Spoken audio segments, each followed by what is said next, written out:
ترک فلمیں اب پاکستانی سینما میں بھی اپنے جلوے بکھیرنے کے لیے تیار ہیں۔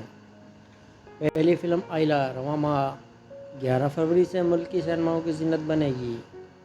پاکستانی شائقین کو معیاری فلمیں فراہم کرنے والے ڈسٹریبیوشن کلب کے پلیٹ فارم سے پاکستان میں 11 فروری کو ریلیز ہونے والی فلم آئلہ دنیا بھر میں شائقین کی پذیرائی حاصل کر چکی ہے۔ یہ فلم اردو زبان میں پاکستانی سینماؤں کی زینت بننے والی پہلی ترک فلم ہوگی۔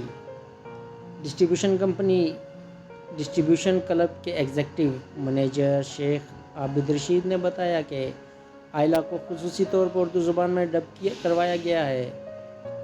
فلم کی کہانی ایک خوبصورت بچی آئلہ کی زندگی کا احاطہ کرتی ہے، جو ایک ترکش فوجی کو میدان جنگ سے ملتی ہے۔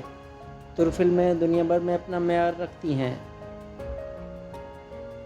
ان کا مزید یہ بھی کہنا تھا کہ ترک فلمیں اپنی معیاری پروڈکشنز، اچھوتے آئیڈیاز کی بدولت پہلے ہی دنیا بھر کے شائقین کی توجہ کا مرکز بن چکی ہیں، اور مذکورہ فلم بھی اپنی جذباتی کہانی، فنکاروں کی جاندار اداکاری کے باعث شائقین کی توجہ سمیٹ چکی ہے۔